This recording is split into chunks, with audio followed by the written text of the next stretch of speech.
Hi అండి, అందరూ ఎలా ఉన్నారు? అందరూ బాగున్నారా? నేనైతే చాలా బాగున్నాను. అనుడికి మీకు ఘన స్వాగతం. నా వీడియోస్ ఇంకా మీకు నచ్చినట్లయితే లైక్ చేయండి, షేర్ చేయండి, సబ్స్క్రైబ్ చేసుకోవడం మాత్రం అస్సలు మర్చిపోవద్దండి. ఇంకా కొంతమంది అనేది సబ్స్క్రైబ్ చేసుకోకుండానే చూస్తున్నారు. ఖచ్చితంగా సబ్స్క్రైబ్ చేసుకోండి. అలాగే లైక్ చేయండి, షేర్ చేయండి. నాకు కొంచెం మోటివేషన్గా, ఇన్స్పిరేషన్గా ఉంటుందండి. అలాగే వంకాయ కూర, ఈరోజు పెసరపప్పు వంకాయ కూర కాస్త కొత్తగా, నోటికి రుచిగా ఏ విధంగా తయారు చేసుకోవాలని చూసేయండి. కొంచెం ఆయిల్ అనేది వేసేసుకోండి.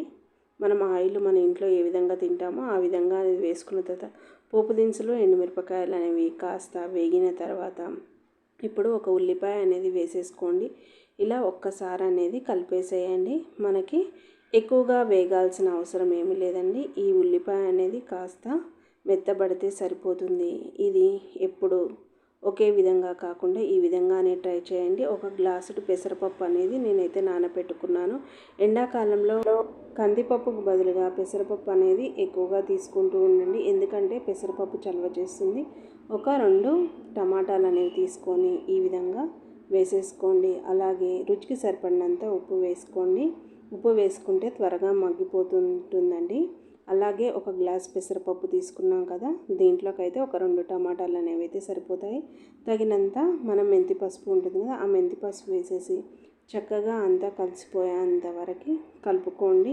ఇది టమాటా అనేది ఎక్కువగా మగ్గవలసిన అవసరం అయితే ఏం లేదండి. ఒకవేళ మీకు ఎక్కువగా మగ్గాలి అనుకుంటే ముందే పెసరపప్పు కన్నా ముందే వేసుకోండి. కొంచెం అల్లం వెల్లుల్లి, 1/2 చెంచా అల్లం వెల్లుల్లి వేసుకోండి. సూపర్ టేస్టీగా ఉంటుంది.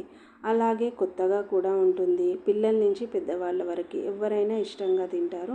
మనకి సరిపడినంత కారం అనేది వేసుకోండి. ఈ విధంగా ఒక్కసారి కలిపేసేయండి. ఇది ఒంటికి చలవ చేస్తుంది. అలాగే నోటికి రుచిగా ఉంటుంది. పిల్లలు కూడా కాస్త కొత్తగా ఉంది కదా అని అయితే తింటూ ఉంటారండి. ఇది ఏ మాటకు ఆ మాట చెప్పాలి కానీ టేస్ట్ అయితే చాలా బాగుంటుంది. ఎప్పుడు వంకాయ కూర, గుత్తి వంకాయ అలా కాకుండా ఈ విధంగా ట్రై చేయండి. కొంచెం కరివేపాకు అనేది వేసుకుంటున్నాను. అలాగే ఒక 1/4 కేజీ వంకాయలు అనేవి నేనైతే ఈ విధంగా కట్ చేసి చిన్న చిన్న ముక్కలుగా కట్ చేసుకోండి. ఇవి తెల్ల వంకాయలు కాబట్టి మన ముక్క అనేది చితకదండి, ఉడుకుతుంది. అలాగే మెత్తపడుతుంది కాబట్టి వీటి రుచి కూడా చాలా టేస్టీగా ఉంటుందండి. ఈ విధంగా అనేది ఒక్కసారి అయితే కలిపేసుకొని కొంచెం మగ్గేంత వరకు మూత పెట్టుకోండి.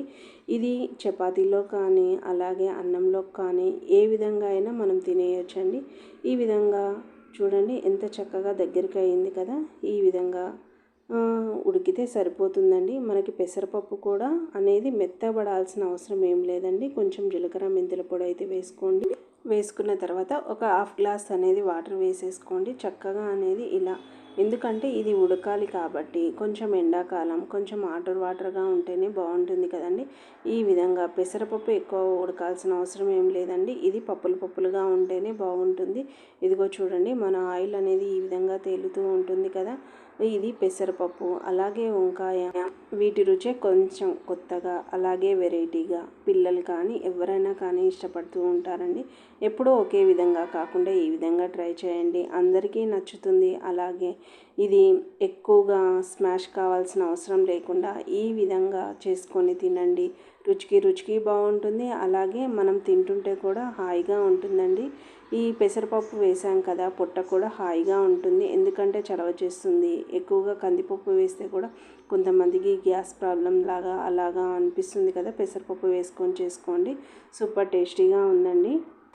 ఈ వీడియో ఇంకా మీకు నచ్చినట్లయితే లైక్ చేయండి, షేర్ చేయండి, సబ్స్క్రైబ్ చేసుకోవడం మాత్రం అస్సలు మర్చిపోవద్దండి. హ్యావ్ ఏ నైస్ డే అండి. Bye bye.